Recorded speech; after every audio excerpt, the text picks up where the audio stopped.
Welcome to Using Apprenticeship for Post-High School Career Training, presented by Shelby Elise Simmons. As the need for skilled staff in industry increases, workforce development professionals and educators must work together to create viable training options to expand a shrinking talent pipeline. Apprenticeship programs have been used effectively in Europe for centuries.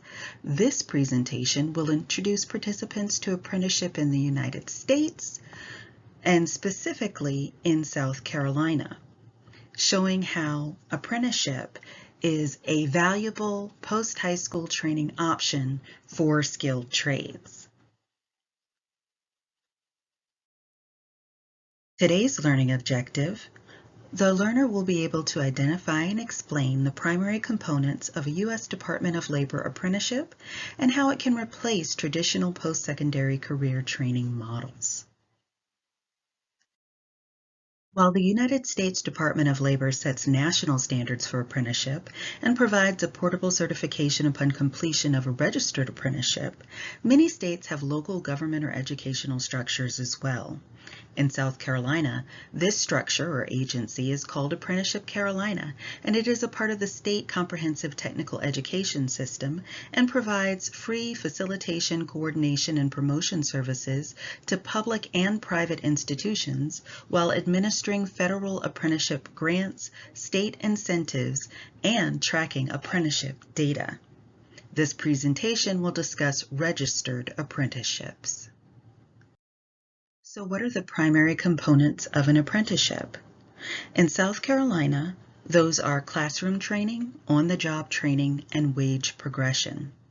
The classroom training can come from public or private institutions, including the business itself.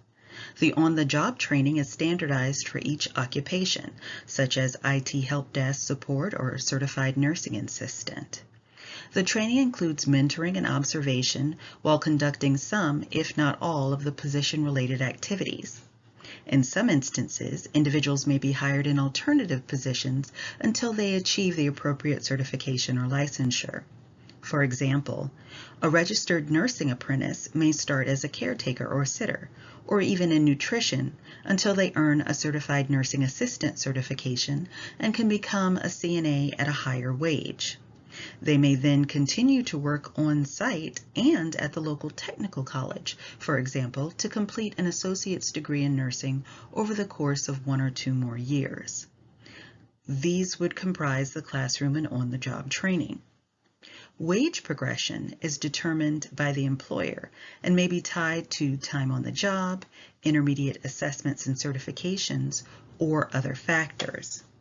According to the Department of Labor, the total wage progression over the apprenticeship must be a minimum of 1 cent, but can be as much or as little as the employer and market forces indicate.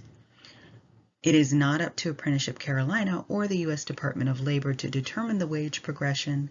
That is determined by the employer and agreed to by the employee learner. So how is apprenticeship working? This video, a result of a grant from the United States Department of Labor to promote apprenticeship in the state of South Carolina, is just under 5 minutes and highlights several of the colleges, businesses, and employee learners involved in apprenticeships and their perceptions of the programs they're involved in.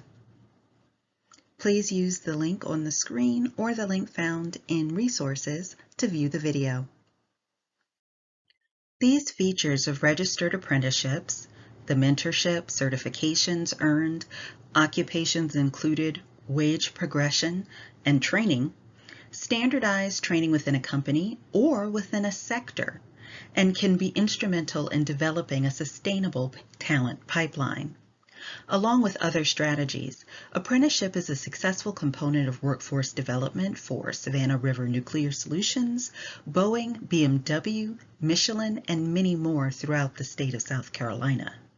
Apprenticeship Carolina has documented 45,815 registered apprentices since 2008 across 2,724 occupations. Nationally, according to the United States Department of Labor, there are over 600,000 active apprentices, 85% of which are male and 40% of which are under the age of 24.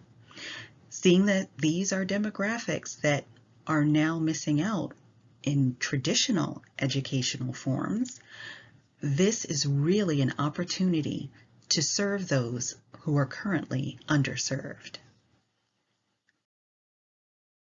More information on apprenticeship nationally and within the state of South Carolina is available using the resources that will be presented shortly.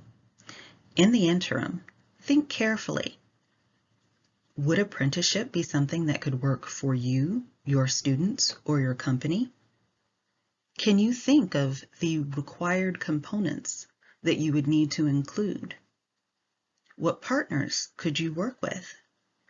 The state's technical colleges strive to be affordable, accessible, and relevant, and there are state and federal supports as well as incentives related to apprenticeship. More information and for details on the information and statistics provided in this presentation, please visit the websites on this slide. Thank you for your time and attention. This has been Shelby Elise Simmons.